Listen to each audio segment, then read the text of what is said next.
Hello everyone, welcome finally back to Arrow Discussions. I am Captain Logan. I'm Steve Paxton. Steve is filling in for Eric today, and possibly for the foreseeable future. Eric has had a pretty major technical issue that is making it difficult for him to come to discussion shows, and so he wants to apologize for that, and really wishes he could be here. And so anyway, he's going to come back when he can, but right now we've got Steve. Steve, thanks for joining me, appreciate it. Yeah, no problem. Sorry we missed you last week. We were not able to do a show last week for a couple of reasons. The big one being that the show fell right around when my new son was born, so we weren't able to do the show. So today what we're going to do is we're going to talk, of course, about today's episode, Guilty.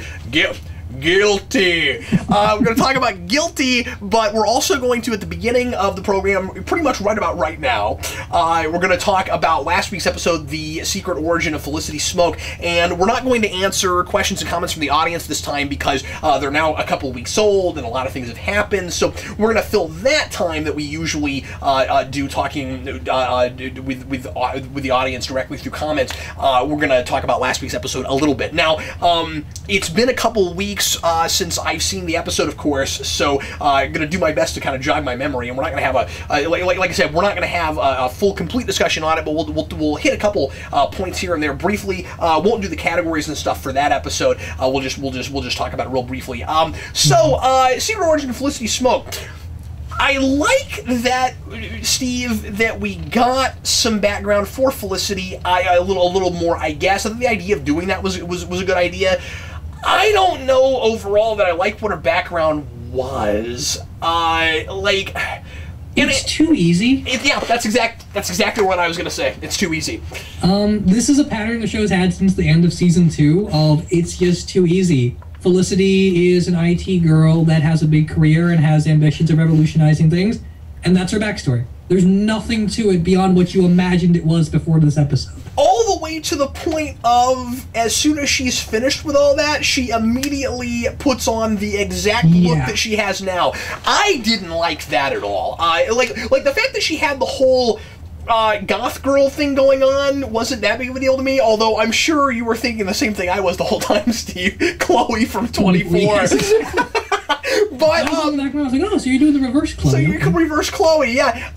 That's okay, although there was a part of me that was like, the people writing this show were probably kids or teenagers or even young adults in the 90s, and we tend to, people my age tend to think of like the big rebellious bad boy or bad girl thing as being like sometimes being kind of a goth thing. I think that has mostly gone away. I mean, maybe some people still do it, but I don't know. But 5 years ago, that was 2009. Yeah, I mean, I don't know, maybe, but I thought that was kind of funny. I just thought it was weird because I'm fine with her being a goth girl when she was starting out in college. That's cool, whatever. But we've seen that before. There are so many IT characters in history that have done that, and they aren't all like that. Like, and remember, once again, Chloe was an IT person. Yeah, and I mean, if she was goth from the beginning, and she was publicly doing and overtly saying what she believed in as opposed to everyone else, I don't know what got her to the point where she's really kind of mousy and repressed. Because even at the end of that episode, that's a great point. She still she becomes a person. She would be fuller. She'd be more confident. There's no reason for how she was and how she is now to connect. Like maybe the idea is... I don't know how you can reconcile that, because season 1 Felicity is not the end of this episode. I agree with that. I wonder if the idea isn't supposed to be that she got that way because she felt bad for what happened to her boyfriend or whatever. They didn't play it like that. They play it like she completely put it past her, and she's a new woman now. Yeah, and all but forgot about it. I mean, like... Yeah. Well, and I mean, obviously there is the fact that, like, okay, when she gets to that point in that episode and changes her entire look and everything, like huge, dramatic, profound change, he hasn't committed suicide yet. Right. I don't think. So it could have been that. That could have helped. That could have helped to get her to more of the mousy place. I guess. I don't know. Yeah, I guess it's possible. But then my thing would be like, well, then you'd still be goth until that happened, and then your life would have to change a little bit. Like, Yeah, that was honestly my biggest problem with it, was just that she changed her look with a light switch. If that had been a thing that, again, too easy. All they had to do was, like, the way I would have fixed it is just at the beginning or somewhere give us a sense that she got changed by this guy. You know, yeah. that she started acting very differently because of him, and started getting more extreme, and she was starting to get on a bandwagon of, like, fixing the huge problem, the huge social problems in society, and the whole hacktivist thing, and maybe there's something like really romantic about that for her, in romantic, you know, in all the different connotations of that word, right? And then when it all falls apart, she kind of recedes back to where she used to be, and she kind of sobers up. That's what it should have been. I think.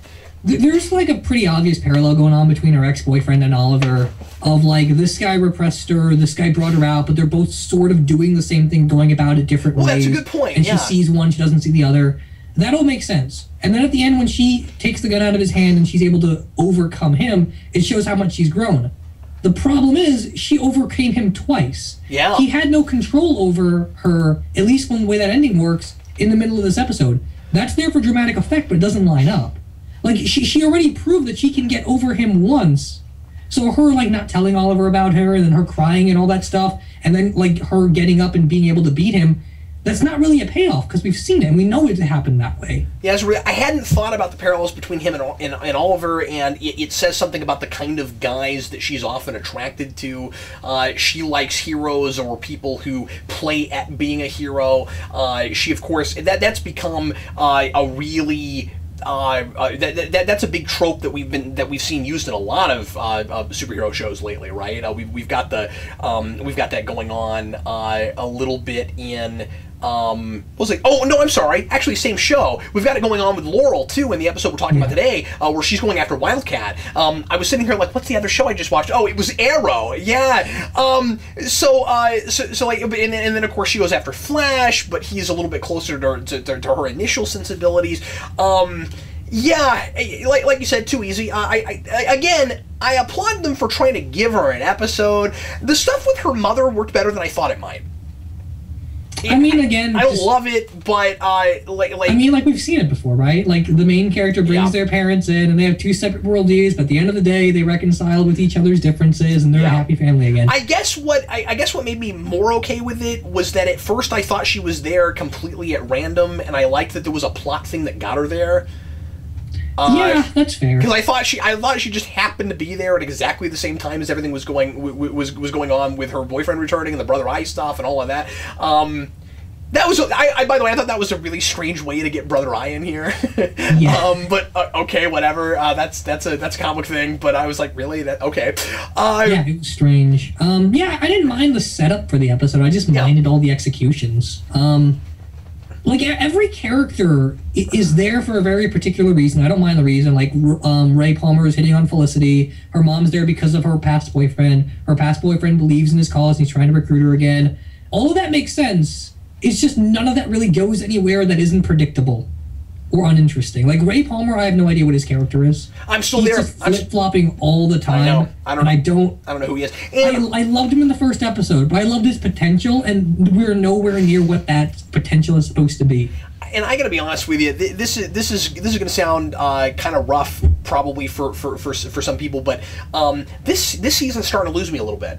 And like Eric and I last episode were really down on stuff. Like, we liked it a lot, and then we started talking about it. We were like, wait a minute, we enjoyed this, and yet we have almost nothing but negative things to say. I don't know that the show has a good handle on very many characters at all this season. I feel like overall, they're kind of plotting scene to scene right now. And when I say plotting, I don't mean for whatever the overarching story is. I mean character progression.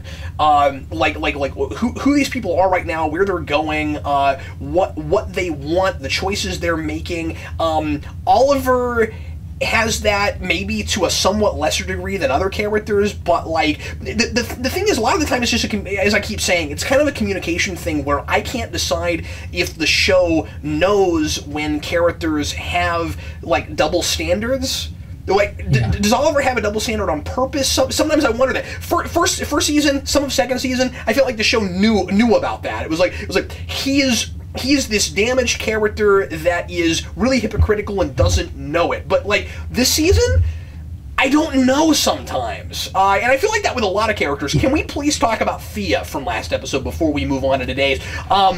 Of course, yeah. I could not deal with any of that. The first thing is, I'm sorry, I didn't like anything about her that episode.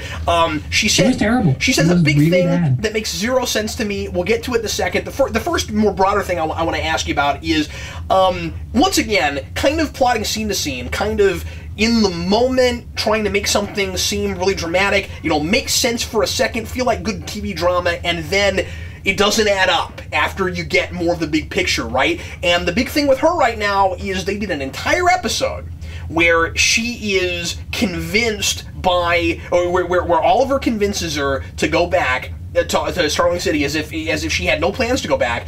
And now it looks like maybe she had planned to do that all along, and she's still working with her father, and it doesn't seem like anything has changed with them. Whereas at the end of that episode, it was like she's been convinced this is who her real family is, but actually the whole thing is some sort of subterfuge. Not that she's like specifically going against Oliver or whatever, but that she's keeping him in the dark about stuff. But maybe the idea was supposed to be like this is dumb, I think, but like maybe it's this kind of master manipulation plan thing of, and this show clearly not as good at that as they think they are. Because I'm sorry, a lot of that stuff with Slade didn't pay off. And so now when they try to do that, I'm not gonna be with them, because middle of last season I trusted it, and then it didn't work, a lot of it. So anyway, is the idea, Steve, supposed to be that she knew Oliver was going to show up at some point, and she played him that whole episode to try to make it more convincing when she went back to Starling City? Or was it that he actually convinced her, but now that she's back and Malcolm is still there, she's still training with him because she is somehow kind of obsessed with this idea of not having to deal with pain or something, and there's just a scene we missed about that. I don't know what's going on. Do you? I think what you said, the former, of like he was playing all over that whole episode. I think that's what it is. In retrospect. It doesn't work though. Yeah, it doesn't, because the end of that episode of Corto Maltese is she fights her dad to see if she can go. Malcolm lets her win, and she gets to go, and she's like, okay, well, thanks for letting me win so I can go away with my brother. And she plays that scene about like learning about her dad, like real emotion and all that. Except she says, wait a minute, you let me win, and it was the most obvious thing in the world. Yes, exactly. Sorry. Go ahead. But yeah, like they're playing that as this is a choice for her, and she's doing something she's not comfortable with, but everything else says otherwise. Everything else says this was her plan the whole time. Okay, so if her plan was the whole time was to come back to Starling and to get her club back and to use Malcolm's palace and to like work with Malcolm and like, I don't know, like spy on Oliver or something. If that's all true, then what were they doing at the end of Corto Maltese? Were they just hamming it up for the camera in case some, I don't know, some butler was watching? And there's a lot of hamming it up for the camera. I mean, like we'll get into it when we get into today's episode. Guilty. But at the but at the end of this episode, there's a thing that happens where I'm like, I don't understand why that didn't happen 20 minutes ago, except that you want a big reveal for the audience. And with that scene, that's not about a reveal so much as it is about as you said, just kind of playing it up for the audience. I don't know, man. I don't understand what she's doing. Here's the big thing she says that really bothers me, and this is one of those things that gets kind of complicated because I know that she knows a thing that Oliver doesn't know, and that what she is really doing is trying to, pretend like things are different than they are. But I don't get why Oliver goes along with it. So she gets that penthouse because she's got his money. This is blood money. Oliver makes a big deal out of it's blood money, and also He's still alive, and we know that he's still alive, and she's not even pretending, of course, to not know that he's alive, because she can't pretend that. Oliver knows he's alive, and so but what she's pretending is that he doesn't she doesn't know him, that she hasn't talked to him. Okay, so she basically says. This is just so ridiculous. She basically says, you got to be okay with me taking his money, because if you're not, then I won't have anything to do with you. And what she's doing, even in the context of what she's pretending, is incredibly unethical. Just really, really, it's unethical, and it's not smart at all. Right? Like, it's just the common sense wise, well, if you use his money and you know he's still alive, then he's got power over you. Now, again, I realize that what's really going on is that she's using his money because he's given it to her, but this is really flimsy for Oliver Queen, right? Furthermore, she says to Oliver, I've met you halfway. In what universe have you met? I guess met her halfway in the sense of, well, I don't know. I don't understand that line at all. Is it supposed to just be I've decided that I'm okay with you not liking that I am doing this. I will still have something to do with you, my brother, as long as you ignore this fact. I gotta tell you, man, this might just be my personal ethics. If I was him, I would have nothing to do with her until she got rid of the money. Like I said, it's not smart. It's unethical. It's simply wrong. I don't know. The only way I could be okay with Oliver going along with it is if he is suspected what's going on, because a couple episodes back I said on camera that I thought that he probably knew that she was dealing with him because he could tell that she's not a good liar, but he's pretending like that's not what's going on. If that's what it is, maybe that's the only thing I could see, Steve. I mean, if that's what it is, then all of those scenes where he's arguing with Thea is literally just hamming it up for the camera for no reason. In retrospect. And then the problem with that even further is, like, I remember you and Eric were talking about this before, Thea has to be piecing together that Oliver is the hero. There's just way too much evidence, and she's a complete idiot if she doesn't know. Yeah. But now it's like the reverse for Oliver and Thea. So Oliver knows that Malcolm was there when he left her at the train station. Oliver knows that she was hiding out in an island for months on end, and when she came back, she's this really weird Zen person, and she's really different, and she doesn't feel pain when coffee burns her hand. And sees her take the coffee, yeah! Yeah, and then she comes back to the city, and she's reopening the nightclub, and she's got investors, and she has Malcolm's money, and she's using it to buy giant mansions and stuff. And he knows Malcolm's alive. He knows Malcolm is in the city. He knows that she's operating something because he's running around in his business suits and stuff like he's doing something.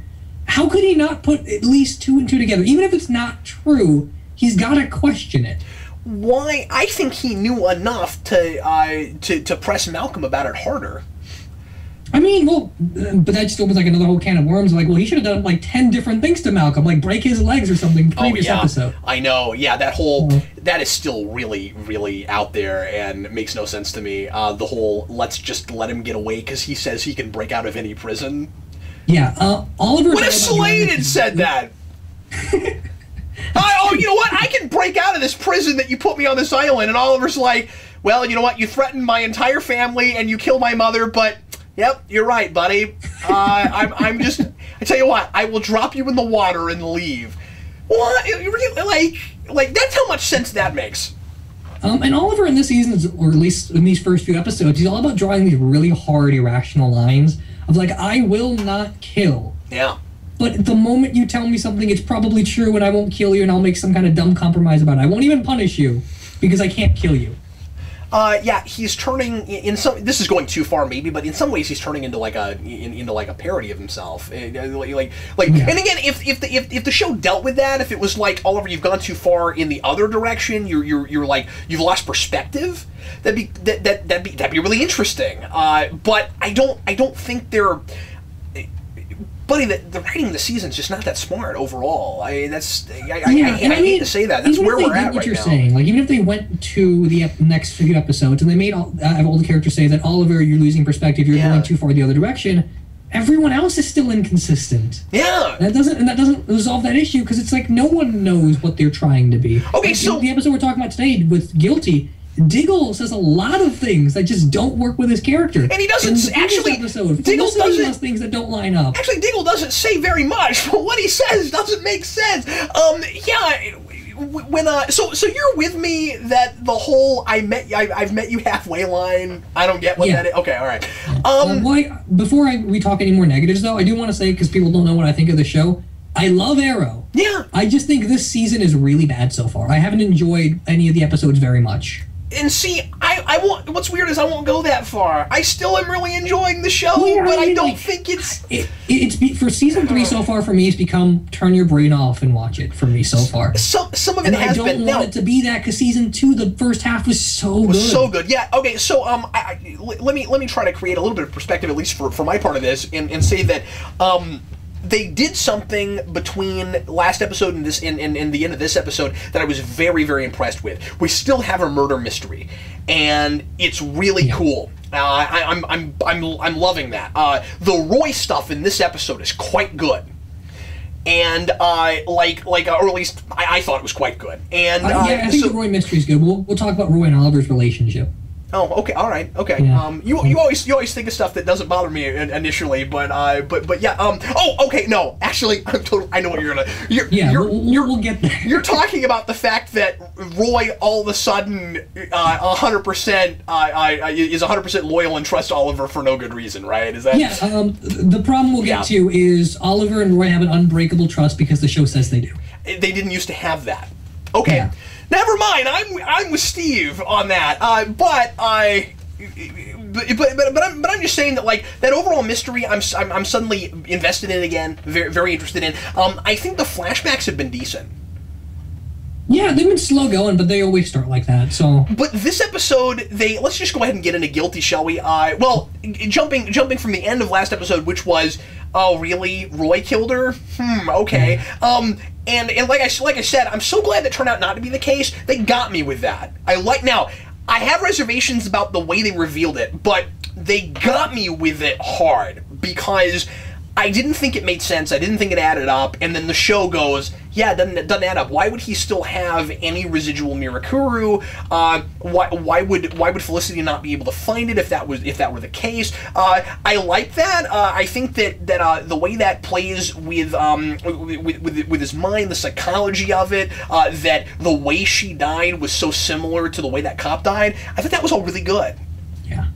Yeah, I loved all of that. I bought that. I bought all that a lot. Also, one thing that I really liked about it, too, I just thought of this, is Sarah is there with Oliver when he kills that cop. Yeah, yeah. So, like, she actually sees him do it, and he thinks he killed her, but she was one of the people that was keeping a secret for him. I thought that was great. Yeah, and I mean, in that episode that they flash back to, he's fighting Black Canary and Oliver at the same time. He breaks Oliver's leg, and he knocks out Sarah for their own staff or something to that effect. Yeah. So, like, it's there, it's seated, and I completely forgot that happened. Well, that's the thing. Back. Did we actually, because it's just been a while, did we actually see that cop get killed? Or did they add that? Yeah, okay, well, that was all there. That's awesome, because I forgot about it, and I think even if I had remembered it, I wouldn't have completely known what was going on. I wouldn't have been like, oh no, the cop got killed, so that naturally negates her getting killed. I figured that he was a sleeper agent.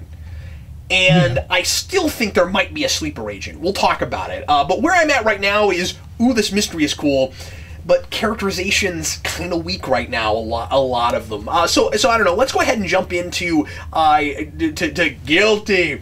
And Written in blood. Sorry, what's that? Written in blood. Written in blood. So Wildcat finally gets some backstory, gets an episode. I'm not 100% loving this actor now that he's getting more to do. I thought some of his line deliveries were a little bit off. Yeah, my problem with him is, like, I think his acting is all right as far as CW actors go. The issue is, you cast and nothing against the guy. Like he's fine. He's a cool person. I've seen him in interviews and stuff.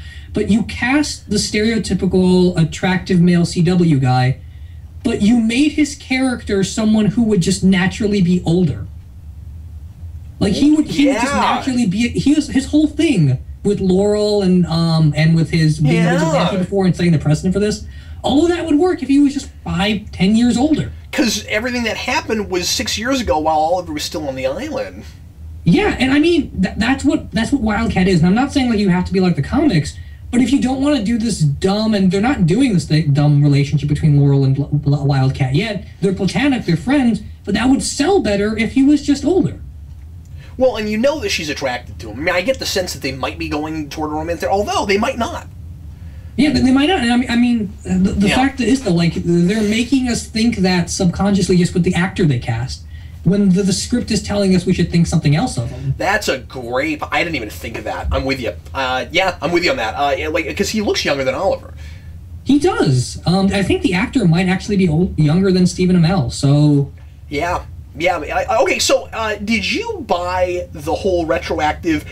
There was already a vigilante, but somehow Oliver's never known about it? I had a tough time with that. No, I didn't buy it, though. What I keep trying to figure out is why Felicity and Diggle know random things about stuff going on in the city that Oliver's never heard of, but then they mysteriously don't know about stuff that I think they ought to. For instance, you'd think that just being in the line of work they are, if there had been a vigilante, and we saw newspaper articles, we know he's been written about. I think the word vigilante was used to describe him in newspaper articles before anybody knew that it was Wildcat. It seems to me like they would have happened upon that. But at the same time, Felicity and Diggle know all the... Felicity, I think, actually exclusively knows all this stuff about the underworld and, like, these gangs going up against each other that Oliver has never heard of? Yeah, I want to just chalk that up to, like, computer random research, but that doesn't make a lot of sense, because what mainframe has that information? Well, it might have just been in newspapers and stuff, but the problem with it is that what does Oliver do with all of his free time, and he doesn't know what the big major rival gangs are in the city? I don't buy that. Why does she know that and he doesn't? That's weird. Yeah, I don't know, it's weird. And, like, Diggle has those stereotypical lines of, like, well, he obviously knows who this Wildcat guy is, because he was pseudo-famous, so everyone knows him. And because... What bugged me was that Roy had no idea who Ted Grant was. Roy was the exact person Wildcat was going after when he was a vigilante. He lived in the Glades. And he lived in the Glades. God, that's brilliant. He was in a gang. He used to steal purses and stuff. Yeah. Ted Grant's the guy that would beat up Roy 6 years ago. The explanation for why nobody's heard of him is he stays mostly in the Glades. That doesn't and we make have characters any who live sense. in the Glades. Not only that, but Oliver's main concern when he became the Arrow was the Glades. You'd think doing research about stuff he'd have found out about Wildcat. I don't even mean that he would have had to put Vigilante Starling City in a Google search. I'm just saying that, like, doing any research about that, about the crime and stuff of the Glades, he would have happened upon this guy. Like beat this guy to death with brass knuckles, right? Yeah, and I mean, this isn't the Oliver we're talking about now, but like even the Oliver 6 years ago or 5 years ago when the show first started, we're talking about the guy that got himself arrested and exonerated because he knew it was going to happen in the first place, and he doesn't do enough research to know that there was a vigilante beforehand. Yeah, I don't know. Anyway, we're harping really hard on somewhat of a minor point, but I thought that was strange. Is it just me, or does Felicity... Sorry, switching gears a bit. Is it just me, or does Felicity not like Roy very much for some reason? She really crowded him in those scenes, and I didn't understand why. I wasn't 100% sure what that was about. Roy's asking her simple questions, and then she's just like asking a million other questions and seems kind of demeaning. I don't know why. Yeah, I just wondered what that was about. It seemed like she was really kind of a little bit like kind of combative with him, and I wasn't sure what exactly that was about. She seems to have almost this attitude of like, you're a young kid and I shouldn't have to deal with you that much, and I just feel like everybody on that team's been through enough that there ought to be more mutual respect there. I had a tough time with that. Yeah, and the Roy and his part of the team is still a bit of an issue, though. Yeah. Because I'm not convinced that if you took Arsenal out of the equation, the team would still not function the exact same way. There's no real reason for him to be there other than we need a guy now in red to do more parkour moves. Well, more that we brought the guy in the show in the first place because of who he was, and he eventually has to become the Red Arrow, and it's season 3 now, so it seems like the right time. There is a lot of, in this show, and it's somewhat... I'll give them that it's tough to make some of this stuff natural. It's so much easier, by the way, when you start from scratch, when you're not dealing with source material, and you can just let characters go the direction they would go. If you know, when you're doing something like Breaking Bad, you can just go, you just let the characters drive the narrative. When you start with somebody like Roy Harper, you go, we have this guy that we know who he turns into, and we have to get him there. That's why prequels are so hard to write, right? Yeah. Whereas like, we know who he's going to be. It's also... It's not that they have to, it's that everyone expects it, so you feel like you must. Wait, no, they do, because that's why they did it in the first place. These people love this material. They want to do that. For them, they have like Kreisberg and these guys. They've got a personal agenda to get to bring this stuff from the comics onto screen. Especially now that the show has been successful and people are accepting the costume stuff on screen, right? So like I feel like it's a big agenda for them, and making that stuff. No, you're right. They could go in a different direction if they wanted to, but why bring in Roy Harper if you're not going to make him Red Arrow or Arsenal, right? Like, clearly that was their plan from the get-go. That's why they've got him flipping around the first time you ever see him. He's still doing that, by the way. As soon as he's fighting anyone in a scene, he immediately just does a flip. Like, I don't know why that is, but he always, at least this time he didn't flip and get hit with an arrow. I was hoping he would, just so he'd teach him a lesson. He didn't like, he did it once and it didn't work. Maybe there's a pattern here. He didn't learn it last time he did that, but anyway. So I don't know. It's all I'm saying is it's difficult if you have, regardless if you think you have to go there. If you say we're gonna get a character to this point at some point, you don't just let them drive your narrative. How do you get there organically? And I'm with you. I don't know that the team necessarily has to have them. The difficulty that we're having right now is certain characters have to be in costume because they are in the comics. And then you got people like Diggle, and I've harped on this before, who, for no reason whatsoever, doesn't have a costume. And yet, wouldn't he be an incredibly compromising factor? If somebody recognized him, they would instantly know he was probably working with Oliver Queen. It doesn't make any sense. Why isn't he in costume? I'm hearing more people complaining about that this season for some reason. And I latched onto it early this season, but I'm seeing it even outside of our viewership. A lot of people are complaining about it. Yeah, I mean, at this point, just make him Wildcat 2 or something. There is a second Wildcat. There used to be a Vigilante. Just give him that mantle or something. Or just a generic... It's getting kind of ridiculous. Or even just a generic face mask or something. He could be Diggle with, like Diggle could just be his head. Yeah, like nobody, like, we don't have to give him a name, but he can just be like costume Diggle, you know, like I don't know, just give him something. It doesn't have to be this big flashy thing. It's just got to be something that's just more conceal his coherent with what everyone else is wearing. All I'm saying is conceal his face. That's it. But my point in bringing that up here is he's not in costume because there's not a comic book character Diggle that wears a costume. Make him Blue Arrow. I mean, really. Blue Arrow. It's coming kind of annoying because even if you don't read the comics and you're just watching the show, if you're just appreciating the show as it comes out, then Oliver shows up as Green Arrow, Roy shows up as Red Arrow, Diggle's been there since the beginning. There's no reason, whether you know comics or not, for him not to have a costume. He never even so much as says, I don't want a costume. He wears like burglar masks and stuff, but no one even draws attention to the fact that he doesn't have a costume. Roy never said anything about a costume, and yet he got one. Hey, half the time he doesn't even wear a mask at all. Yeah, there's no reason for it. And we talked about masks before last season when Oliver got his mask. Like, we've brought this up with every character, and then we just assigned arbitrarily Roy a costume and didn't give one to Diggle, and it feels inconsistent. Okay, let's go ahead and get, I guess, the Laurel stuff out of the way. I saw on Facebook you complaining about Laurel once again in this episode. What's your big beef this time? Let's start with you, and we'll move okay, so Laurel is not a character I like very much anyway, but this episode, I don't understand her.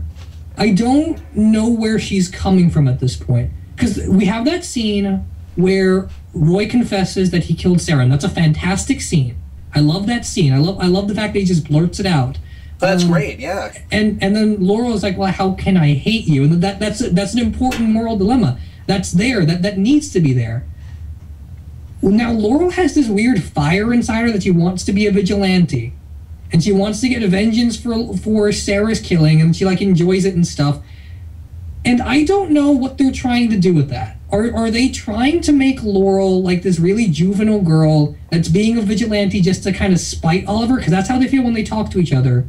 Are they making Laurel this woman that wants to stand up for other people like they did in previous episodes when she's beating up that guy that used to beat up the woman in her AA? Which worked. That worked. Yeah. Yeah. Yeah, and that worked. Are they trying to do that? Or are they trying to make her this vendetta seeker that wants to catch the killer of Sarah, which is what she is in that scene with Roy? Like, she's got 3 or 4 conflicting motivations. Which, again... And there's no reason for all of that to coincide as a vigilante. Yeah. All she really needs to do is go to therapy. Yeah, Oliver has a line in here where he says that she's not thinking straight when dealing with Wildcat. So you get the sense that there's at least some acknowledgement from the writers that she's kind of everywhere right now. And the thing is, we know that in 4 episodes she's going to put the Black Canary costume on. Yeah. And when that happens, I don't know if I'm going, if I'm gonna, and I guess we'll see. You know, we've got some episodes, but I mean, I find myself wondering if I'm going to somehow be brought to the point where I'm going to believe that it makes sense for her to be a vigilante and working with Oliver or whatever, or if she's doing that, or if it's going to be like a really bad idea, and if the show's actually going to play with, here's what happens when somebody who really shouldn't be doing this starts doing that. I mean, you can make the argument that Oliver shouldn't have in the first place. I mean, there's arguments to be made. I just mean that somebody who's not even in anything like in their right mind. You know, like Oliver was at the beginning misguided, probably shouldn't have killed people, broken, damaged, all that kind of stuff. But he was focused and had a direction. She is amorphous. And here's the thing. I think that what they're getting at the end of the episode is. This is sloppy writing if I'm right about it.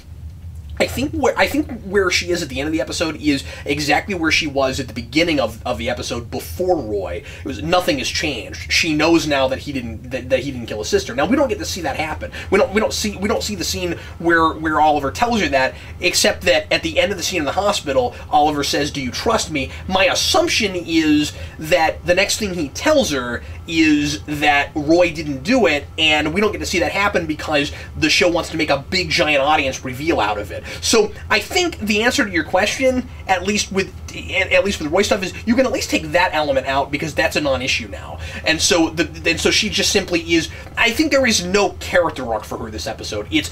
I thought for a minute that I knew what happened. There was no justice to be had, really, and it turned out that wasn't the thing. So I'm kind of right back to where I was at the beginning, and that's why she still wants to train because she's still. Honestly, if they just made it more, she's trying to find the killer. Yeah, I mean, there's 2 things there. One is that the universe gave her time to learn her lesson. Yeah. In this episode with Roy getting his hallucination, she got to literally confront the extreme Oliver was giving her in the last few episodes of, you're driven by this revenge. Now, can you keep that going when your friend is involved in something like this? Does that really work? And then she breaks down, and it works. Like, yeah, you're right, there is an extreme here. And then she never deals with it. Ever. Like, she doesn't even reconcile the fact that this could happen in the future, even though it didn't really work out here. And that doesn't add up to me. Like, Roy made a mistake, or Roy was drugged out, or whatever, but does that mean he deserves to die the way she thinks everyone else does? Yeah. And she says that. She says that, and she never deals with it. She never realized the fact that what Oliver is telling her is right, even though Oliver's being a bit hypocritical, and we'll get into that. Yeah, he is. And then the other thing is, I want to quote Malcolm, because I think Malcolm's like the best villain they've done in this show so far, from season 1, when he tells Oliver, you don't know in your heart what you're fighting for. Yeah. And that's true of Laurel. Yeah. That's true of, like, Felicity's ex-boyfriend in the last episode. That's true of, like, of Roy a little bit. Like, why are they here? Yeah. What's their cause? What's Oliver's cause? Like, yeah, okay, the city needs a vigilante. Crime's all the way down. You got this weird pseudo-team building. What's it for? Well, I have a good answer, I think, for that right now, and that is the first episode of the season. He tried to look into the possibility of at least doing this and having a personal life, not just completely throwing it away. But I think ultimately it's a bed he made and he can't leave now. I mean, I think there've been a number of things that have come back to haunt him where he's like, I'm kind of stuck in this. He doesn't know what to do without the persona now, and so I think it's less about a cause and more about his identity. I guess that's fair. I think what the problem I'm having is the show's got arcs that it can do, and we're latching onto those concepts. But I don't see the bigger direction here. Like, what's everybody's arc? Like, what are they up to that isn't just abstract notions? No, I'm with you there. I don't know right now, but and that I think it plays into a lot of my reservations about just basic characterization this season. They don't know. I think there's a lot of, we don't know what these characters are about, and if we don't know that, then I don't know how we have a sense of forward momentum and where they're all going. And I mean, Ted Grant's a perfect example of, like, he was a vigilante because crime is bad, and then he learned his lesson and quit. But, like, there's nothing beyond that for him. Like, there was no overt feeling of obligation or experience of his life. We didn't get into his head enough. No, we just knew he became a vigilante because he's apparently had to. And that's another comic book thing of, he was a guy in the comics called Wildcat who was a vigilante, and they've decided that wouldn't it be neat to have somebody who already was that instead of somebody who turns into one later. But the thing is, I think they could have made that work a little bit better. I mean, I still don't get the whole nobody's ever heard of him thing, but the idea of it comes from a place. I mean, the whole.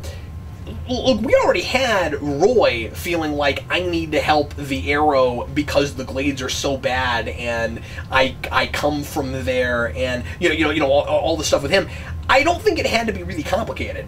I just think that it would have been nice if it didn't seem quite as arbitrary as it did. I can totally see what you're saying. Yeah, like, I mean, it doesn't have to be this big, grand masterpiece origin thing. It just has to be, I want to know who this guy is outside of being Wildcat. Now, his leaving, I'm totally cool with. Yeah. Like, I'm just saying that you lump that in there. Like, well, he leaves because his partner kills a guy. Okay.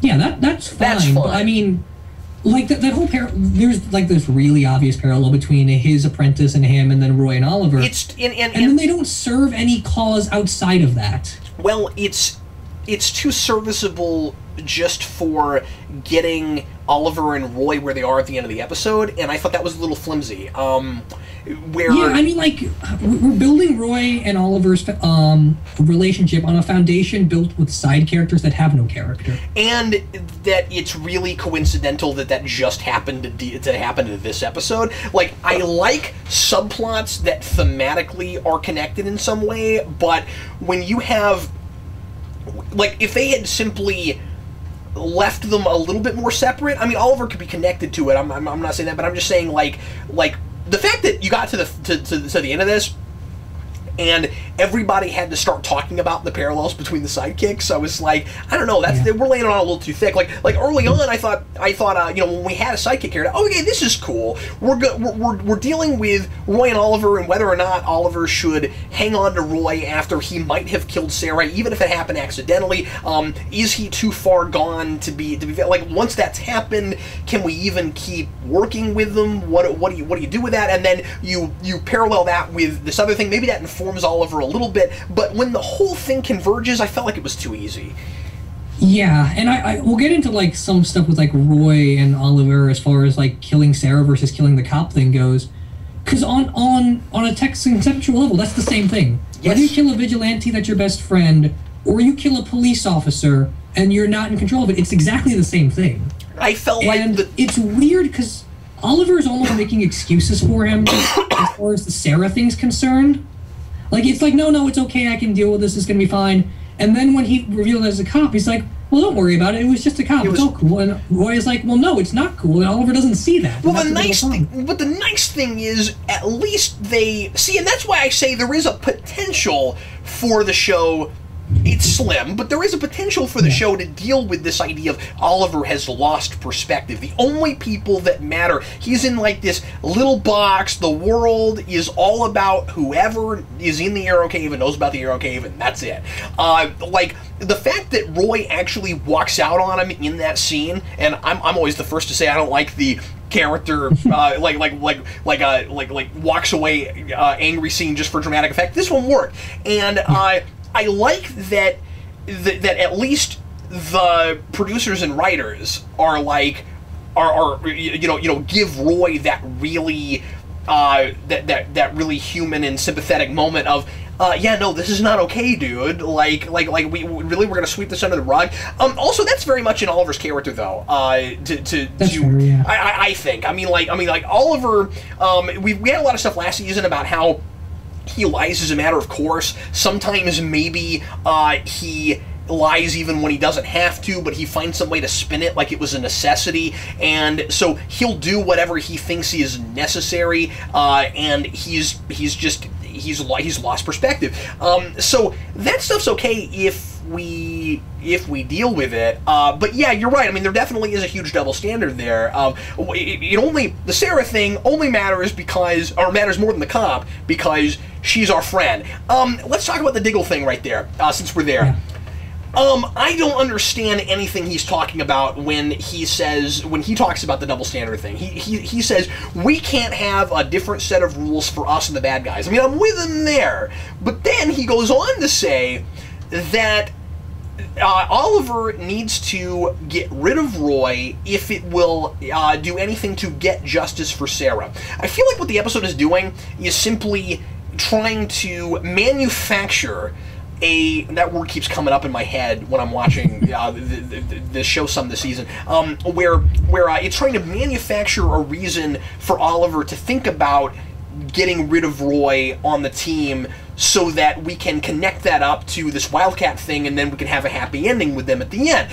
But what Diggle says doesn't make any sense because there is no justice for Sarah if he wasn't responsible for it. Now, I guess some of it has to do with how you perceive the idea of justice and how you perceive responsibility. But if you believe, and I think most of us do, maybe, if you, I don't want to speak for anybody, but if you believe in the idea of pleading insanity, that some people are, that sometimes a person can do a thing that they are not at all whatsoever responsible for. They did not have control of their faculties. There was no control to be had, and very clearly it is brain chemistry to blame.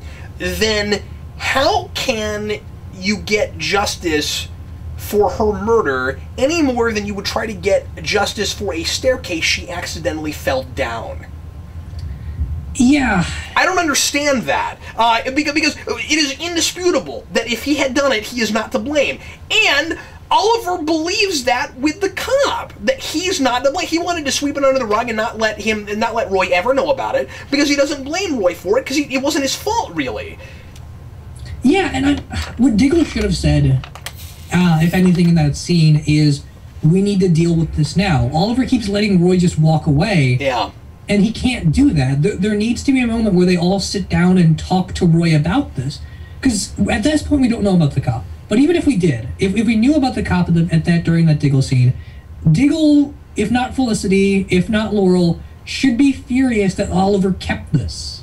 And that people don't know about it, and that Roy especially doesn't know about it.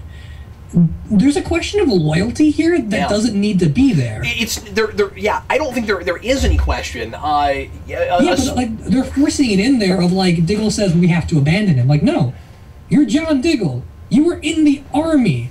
You have a brother that was killed by Deadshot, and Deadshot is all about loyalty. Yep. You don't say we abandon someone when they need us. Well, yeah, and that's the thing is that's why I said it's manufactured, right? It would. Now, I still wouldn't buy this, but it would almost have made more sense if he said we have to turn him into the police, because he says abandon as if it's like, okay, the only thing that we can get close to justice here is to get rid of the guy and put him on the street. I don't know where that comes from, except the show wants Oliver to consider abandoning him. I feel like we could get there in some other way. Also, it's further manufactured because by that point, Oliver has already decided that Roy probably didn't kill Sarah. We just don't know it yet. That is really problematic. Oliver, in the scene... See, here's the thing. You liked Laurel's reaction a lot better than I did. And I think that a lot of that has to do with it never should have happened. She immediately is like, no, don't touch me, I can't deal with you right now. I can sort of understand that reaction. I can understand it more if she hasn't been such a drama queen this whole season and last year, but trying to take it within the context of the scene, what a normal, rational person would do, even knowing that he's probably not, and she knows about the Murakura, so she knows that you can't really blame him. That's hard for her because she's looking for someone to blame. And I can kind of understand why she went. She's worked herself up to the point where she's so sure there is a person to blame that it's almost too much to bear that there's not somebody she can punch in the face or shoot like she tried to and isn't responsible for only because there was no bullets in the gun. Anyway, so but the problem is, that's all manufactured drama. Why? Because the first thing that should have happened was Oliver should have said, wait guys, I don't know if he really did it. Because I'm pretty sure that right then at that very moment, he's got that look on his face. You notice when he says, I killed Sarah, he closes his eyes like this, and I am pretty sure that right then and there he's thinking, oh God, the cop. Like I think right at the beginning he has his suspicions that he didn't do it. Furthermore, right after that he walks up to Felicity and says, what else do we know? And she says that that the rest of the evidence was inconclusive. He's been I think he's been sure that he's had the suspicion that whole scene that Roy didn't really kill Sarah, and he shouldn't have let anything happen before he said, wait guys, here's a thing nobody knows, let's look into it. Yeah, that scene thinks it's being really delicate and fractured and complex, and it's not. The problem I'm having that this whole episode is I want to just reach into the TV and make everyone sit in a circle and just talk, because all of the drama would just disappear. Yeah, and that's the problem. I've had this with a lot of shows where, and this is my favorite thing to complain about, because I think that you can fix so many stories by just doing this. Characters need to talk to each other. When they don't, you have to make the story about characters refusing to talk to each other. Because when they don't resolve that problem, when there's no discussion about how we're not talking, they start becoming less sympathetic, and they start feeling less like real people, because eventually somebody would go, oh wow, we could have fixed all of this if only we had open lines of communication. Yeah, Buffy season 6 did this, and I want to bring that up because I was rewatching it recently. But Buffy season 6 did this because every character had their own personal feelings that they were dealing with, and it was compromising the group. And so there was drama from characters not speaking to each other.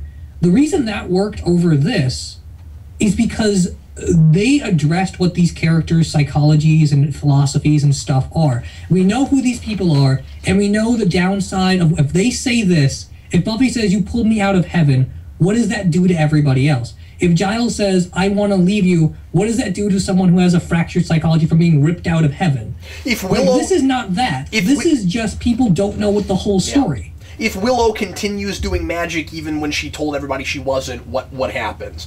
Yeah.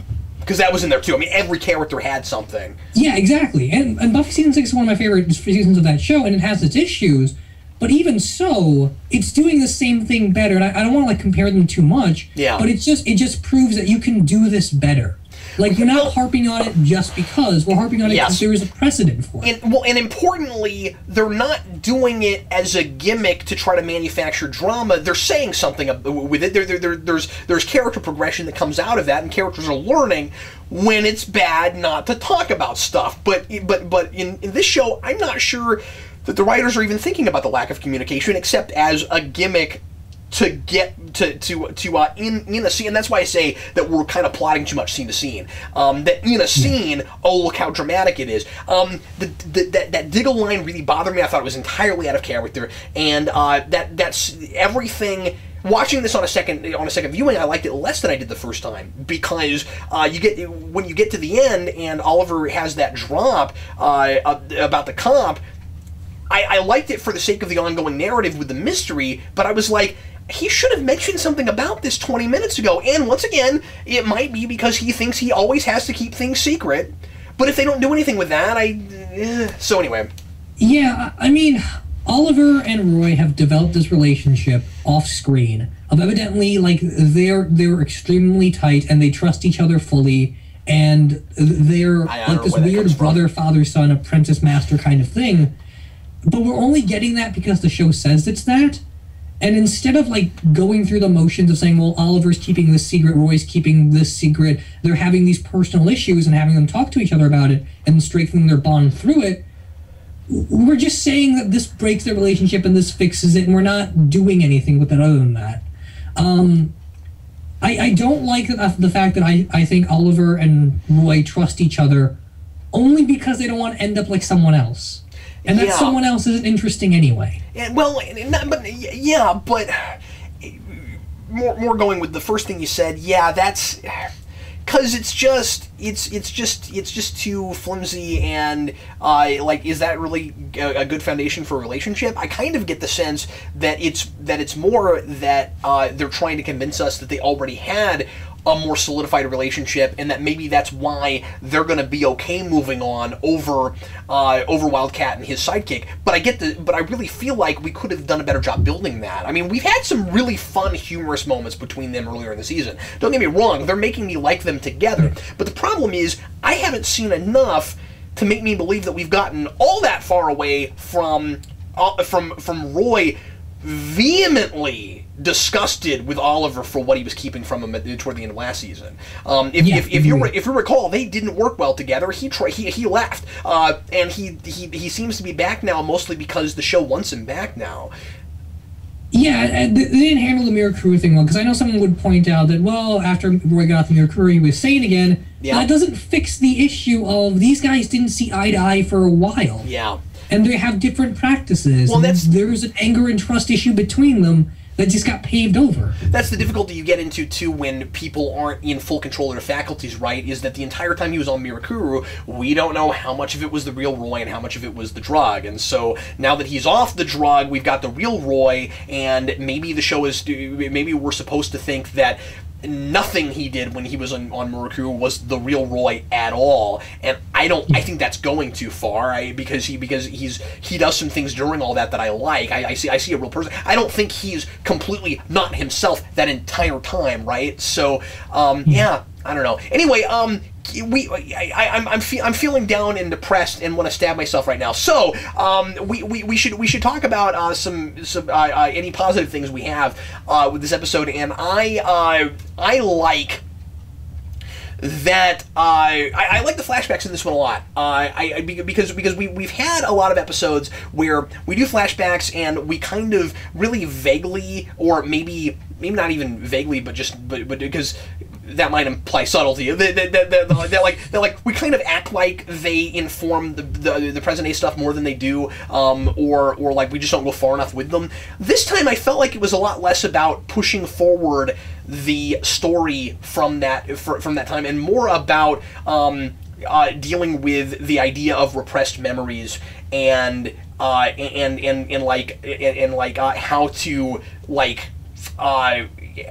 how to like come to, you know, understand yourself better and like put everything out of your mind and that kind of stuff. And I just thought that it all kind of coalesced a little bit better than it has some. The pacing is still really slow on the island, but I don't mind that so much because every season seems to do that. Like the opening is really slow and then it works better. It builds, yeah. I think it's interesting that you mentioned that, like repressed memories, but also things like you don't want to remember. Yeah. Because if you go back to like what Oliver had to do with Tommy and what Oliver had to do with Slade and him thinking Sarah died on the island, like he's got a lot of baggage right now that he just doesn't want to deal with. And you're starting to see this, not even the seeds, but like some of the leaves coming out of Oliver from season 1. He's really playing it up as like, this guy would become a stone cold killer. This guy has a mission and can't see anything else because he's got blinders on, because he doesn't want to deal with certain emotional traumas he suffered. Yeah, and I really like that in Stephen Amell's performance. Well, I think it's also playing maybe a little bit with the notion, and I think foreshadowing what the Sarah death ends up being, how easy it might be to control or manipulate a person like that. That is has such tunnel vision and that kind of thing. I'm seeing a lot of stuff, especially in the flashbacks, that I think is maybe trying to inform the idea of a sleeper agent and that kind of stuff. I think that Roy being a red herring is maybe, and we'll get into this with predictions, but is maybe telling us a lot more than maybe we think it is, or some people might think it is, about who it is and how it happened. Yeah, agreed. I still have this lingering question though of like why Amanda Waller wants Oliver in the first place. I don't understand that yet. I think we're about 6 episodes in. I think we need that revealed at some point, because otherwise it just feels like we need Oliver to do something. A couple episodes ago, I just want to go some random stuff before we get to best moment, worst moment. A couple episodes ago, we had an episode called The Magician. This episode had a small plot point about an actual magician. And I'm just wondering if there's any connection there at all. That would be if cool. It just happened to globetrotting around during the island stuff. That'd be interesting. I don't know what that was about. You and I have both criticized a lot. Was there anything you wanted to talk about that you really liked in this episode, Steve? No. I don't. Steve I don't want to be that hates guy Arrow that's now. like, I like the action. And the action's good. I don't know. I'm trying. The island stuff's good. I like the ending scene a lot. I like that we're setting up Cupid, and I think that scene as well. I don't like that yet. Okay. I'm holding out. I don't know what it is. Something about the way the actress delivers that line, "I'm Cupid, stupid," I just really like. Immediately made me go, I'm not gonna like this character. The comic character is terrible. I hate her in the comics, but I don't know, something about that actress I just kind of like. She might be great. I'm worried it's gonna be too over the top and nauseating. I don't know. I mean we got her. She's got a look. We got her for 3 seconds. Whatever. The thing is, that's a Kreisberg creation. So yeah. I feel like if she was awful in the comics, she's likely to be exactly the same in this. I mean, Judd Winnick. Judd Winnick did the terrible Under the Red Hood story and then did the great Under the Red Hood story. I know, but I'm reading Kreisberg comics, or I read the first couple issues of his current Green Arrow and didn't like it at all. So no, it's not very good. Whatever, I don't know. Maybe that'll be okay. Also, and I never like to talk too much about future stuff, but like I've read the plot synopsis for the next episode with her, and it sounds awful. Okay. I'm hoping it ends up being cool, but I don't know. Anyway, whatever. Yeah, fair enough. I'm not going to criticize her too much until I've actually seen anything with her besides the 3 seconds, but I don't know, rub me the wrong way. I know we all like really didn't seem to like this episode very much, but I still want to say, like, if you're just looking for something to watch, it's still a fun show. Yeah, it's still a fun show. It's just like every time I think about it, and I'm not sure what that says. I learned things watching this show. I didn't know what steganography was. Oh, yeah, there's that. I like Oliver's response if he thinks it's a dinosaur. He remembered way too much about was it the Odyssey or the Iliad? I forget which. Yeah, it was the Odyssey. I don't know. He has too much of a photographic memory for certain things to say something that ridiculously stupid. Yeah. But it was still pretty great. He's got that weird photographic memory, then how did he not know where the envelope was anyway? Well, it would already be in his mind. I don't know if it's really photographic. I'm just calling it photographic because he remembered that much about the Odyssey. And he can quote it verbatim on command. I know! That's pretty photographic. It's so weird! Oh, anyway, whatever. Let's go on to best moment, worst moment. Go ahead, Steve. What was your favorite moment this episode? I really liked Roy admitting that he killed Sarah. I like that scene because there's a lot of factions at play there and a lot of people have different reactions to it. I like we didn't drag this out. Like, Roy finds out. Some of the evidence is consistent with Mirakuro, so he just flat out says it. Yeah. And I really like the actor who plays Roy Harper. I think he does a really good job delivering those emotions and those nuances. I know you didn't like Laurel's performance in that scene, and it's not very good, I give you that. But what it could have been was there, and it was really fascinating of Laurel has a breakdown because now everything she's done up to this point might not mean anything. Yeah. And she can't deal with that. I had a reaction because I've just become so accustomed to not liking things she does. My issue was much more the fact that Oliver didn't immediately say anything about his reservations about what was going on. That's fair. That's my big thing. And it's not a performance thing. What she did was fights on the page. It's more just the way the scene worked out. I don't want to take pot shots at that actress, but I agree with, like, the chemistry of that scene with the rest of the episode doesn't really gel. Yeah. But that scene on its own, I think, works, and it's kind of memorable. My favorite moment was finding out that Roy didn't actually kill Sarah. I like the meditation. I don't like when it happens. I'm still not sure about that, but I like the scene itself. The way it plays, and because it got me. I didn't call that, and I really liked that. What is it about meditation in TV shows and in a lot of movies, Steve, where all you have to do is tell a person to breathe in through their nose, breathe out through their mouth, say a couple of random things like block out everything from you, and immediately whatever it is a person is trying to remember comes to them. This is not a magic spell or anything. These are simply words. Is it just if you have the most soothing voice in the world? Anyway, that always really cracks me up. I did think it was kind of neat. I thought it was a cool nuance that once Roy started getting into the Mirakuru memory, Oliver's voice shifted to arrow mode. Yeah, that was really cool. That was cool. I don't think he was actually talking like that. I think that was Roy thinking about it like that. Although, now that you mention that, how does Roy's subconscious know Sarah's last words?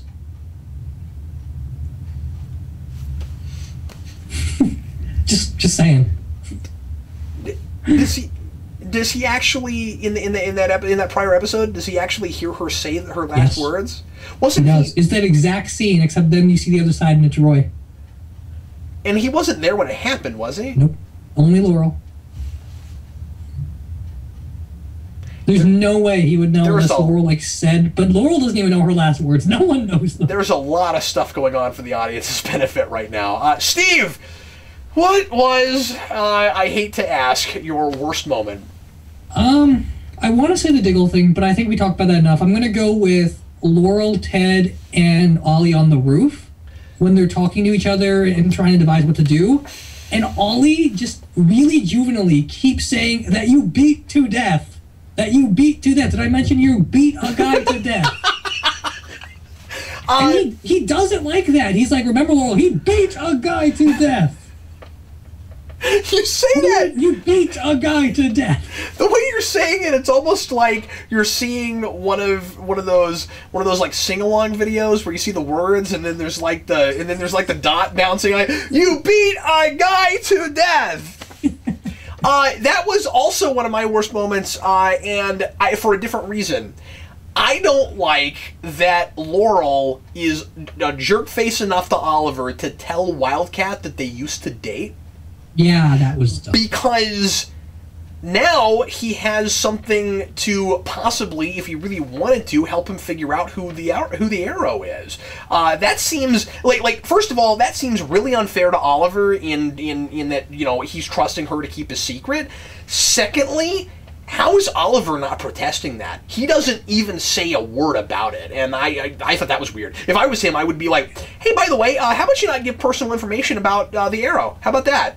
How about you not do that? I mean, that whole scene is just really juvenile. We used to date? Like, really? Laurel's like, I used to date him, and then he's like, are you guys finished with your secret conference and stuff? Like, it just plays like it was supposed to be. I think it was supposed to be for comedy. I think it was like when Oliver's like, we need to talk some more, and like in his Arrow costume, it was kind of like, we need another minute, and he's like, how do you know each other? And I was just like, that I was okay with, but then Laurel actually says we used to date. Boy, that's not right. And I mean, when she says that, it's actually not that hard to figure out it's Oliver, because her last boyfriend was the mayor and he's dead, and the boyfriend before that was Malcolm Merlin's son, and they're both dead for the public's benefit. So yeah, I mean, unless it's somebody she dated not publicly and nobody knows about it, but like all he has to do is look back at her personal history and be like, oh well, let's see, really rich guy who probably has the resources to do this whole Arrow thing.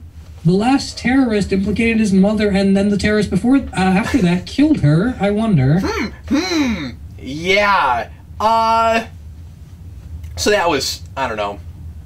That was it. Yeah. I thought also that Oliver's line, your mistake wasn't cutting him loose, it was losing faith in him. I don't really know what that means. I'm just not sure what that means.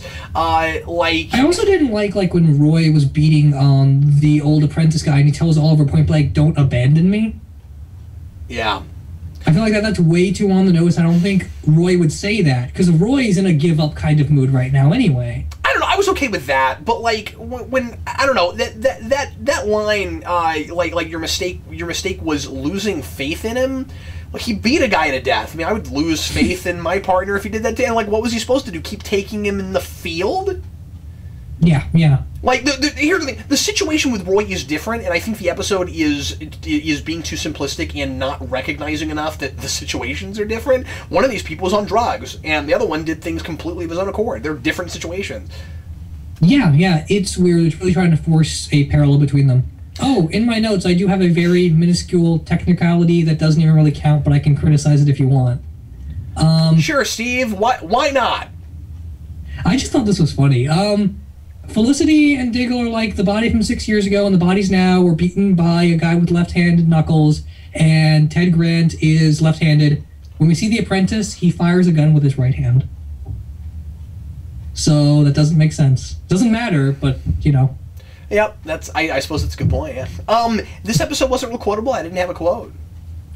I like Oliver's line of, you're playing a very dangerous game, and he then says, Lore can't handle it because she didn't realize it's not actually a game. I like that. But it raises the point of, you do realize you killed numerous people before. That's the thing I kept thinking about during this, is like, we gotta be really careful with this whole, like, somebody kills one person and then like justice requires that we like immediately you know do something about it. Because I mean yeah, but you know, what about all the people that Oliver killed? So I mean, like, when Diggle's talking about that double standard, they sort of have that already, don't they? Yeah, I mean, Oliver would kill security guards that are just doing their job. Was that a thing? Yeah. I mean, if we can forget that and just pretend like Oliver only killed people that quote unquote deserved it, then I guess, but just within their personal code of ethics. But yeah, I don't know. Whatever. Anyway. Comic book references. The China White pronunciation, that was fun. Yeah, I remember Eric saying something to the effect of, like, during season 1 discussions of, he was hoping that they would use the real pronunciation instead of the fake one. Yeah. Of China White, and it's actually Chin La Wei. Mm-hmm. So I bet he's happy about that. Yeah, that's cool. And then we have okay, so the boxing glove arrow was cool. Yes, I love that. What I don't like about it is that it would have been a lot cooler if it had never been referenced before, because somewhere in first, or maybe even early second season, there's a line where he's like, I was thinking of making a boxing glove arrow, and then Diggle just looks at him like, what are you talking about? This would have been neater if we'd never had a reference to it, but I still thought it was awesome. Yeah, ever since the show started, people were like, boxing glove arrow, so it's really hard not to talk about it until now. Oh, no, fair enough, but now we got to actually see it happen. Man, maybe you can even call that foreshadowing where like, during the scene, he's like, finally! He's able to take a glove and put it on an arrow. And also the way Ted Grant falls, he just drops when he gets punched in the face with a boxing glove. It's hilarious. That's pretty great. So we now have the Arsenal thing. Yep. I don't know, do you have reservations about the way we got the name? I mean, this is the same show that had a really dramatic thing of, I can't be the Hood anymore, look at the arrow. 3 episodes later, oh, maybe my name should be Arrow. So, I mean, they've done it worse. I just thought it was sort of funny, where it was like, he said something about me being a weapon in your arsenal, and then Oliver was like, maybe that's what we should call you. Big long pause, and I'm thinking, weapon? oh, arsenal. Oh, and then Cupid. Okay, so hopes and predictions. Now that we know for sure that Roy didn't kill Sarah, which, by the way, even though he killed a cop and that's still a thing, I like that he didn't kill Sarah. I like that a lot. Because I want him to still be on the team. I mean, regardless of the fact that you think that he doesn't serve enough of a purpose, I like him and I want him to stay on the team. No, I like him too. It's just, if he wasn't there, the episodes would play exactly the same way. I bet you, I bet you 5 tacos, Steve, that it is still Sin. Yeah. Really think it is. I am with you there. I'm also wondering if Nissa's not involved somehow, because we talk about mind control and stuff. Yeah. And we talked about people not being who they are, and Ra's al Ghul's like, we're declaring war on Oliver Queen. Yeah. I wonder if there's still not some kind of League of Assassins tie-in to whoever killed Sarah. I don't think there is. I really don't think it's League of Assassins. I think it has something to do with Waller. Could be, yeah. Because we haven't dealt anything at all, really, with Waller this season, besides the stuff in China, and you know that they're gonna do some big giant connection between the flashbacks and present day, or at least I imagine they will. I didn't think of this until this episode, but I really think it's possible. I think it's likely that the Sarah death has something to do with Waller, something to do maybe with something that happened in the third year in the island / China stuff that we don't know about yet that had to do with Sarah, maybe. There might be something, I don't know what it is. But here's the big reason I still think it's Sin. It's still the only character that I can think of that her reaction makes any sense with. Even if it had been Nyssa, I don't think that reaction makes any sense. Or makes as much sense. I just feel like it would have been a different reaction. Unless, once again, they just had that be a reaction, and then they either retroactively decided what it was going to be, or they're trying to throw us a curveball with that reaction, because I don't know, this season, not wholly trusting that the reaction almost doesn't matter. Yeah, not putting that totally past them. But, okay, so, Sin has oddly not been brought up one time this season. And that's going to be a problem if she doesn't show up eventually. And that was her that was her best friend. So that seems weird. Also, this episode, Felicity says that it's not an archer of normal height. Sin is very short. Who else does that make sense with? But also she says something to the effect of, like, the only way the arrow's trajectory makes sense is someone threw him with Mirakuru force. Yeah. Well, she says that that's consistent with it, not that there's not any other way that could have happened. That's true, but that also means, like, there's something better than just someone with a bow and arrow. Could be like it could be like a crossbow or a compound bow, or I don't know. Like crossbows and compound bows don't shoot arrows any faster than average. Okay.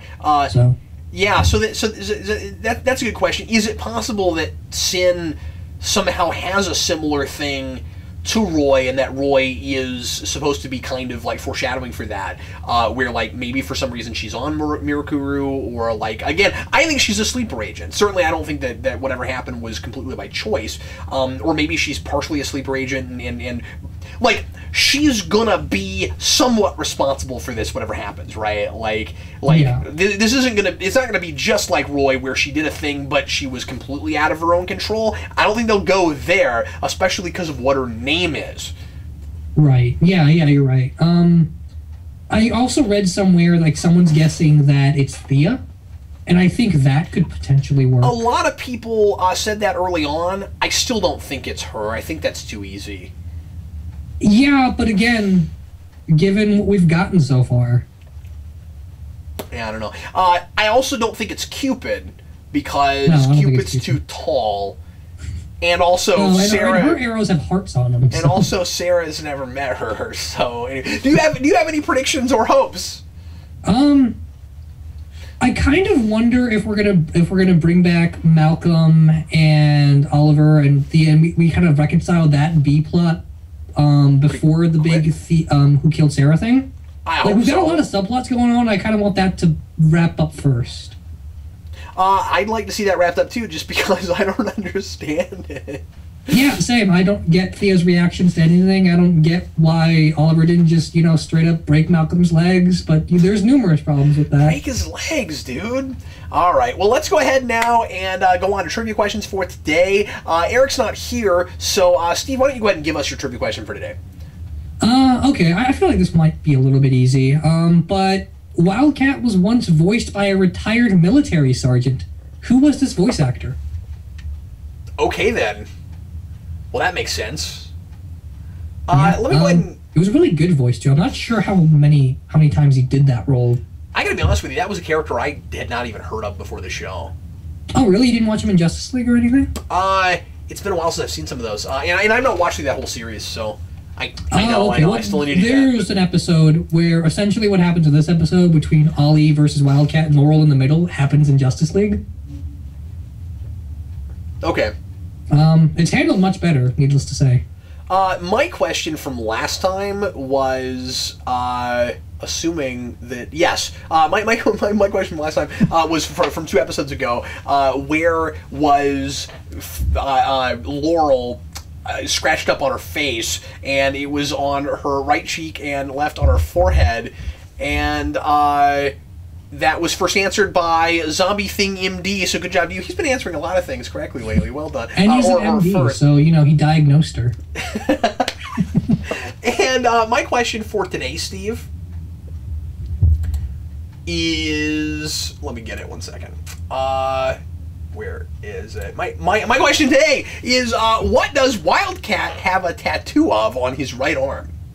Oh, okay. Wildcat has a big tattoo. I love tattoo questions. What is Wildcat's tattoo? If you know the answer to either of our trivia questions, go to Geekvolution.com, go to the contact page, and send us your answers to either or both. Whoever gets it right, as always, we will mention at the end of next week's show. Steve, we were a little down on this one, man. Actually, we were very down on this one. Yeah, and I'm sorry, folks. I didn't want to. I was enjoying it after I watched it. I always feel the need to apologize when I'm really super down on a thing, but it's just how we felt about it. So if you feel differently, feel free to leave your comments. We will answer them, and feel free to leave your comments anyway. And we will talk about some of those in next week's episode. Anyway, thanks for watching. I am Captain Logan. I'm Steve Baxi. And we'll see you again next week.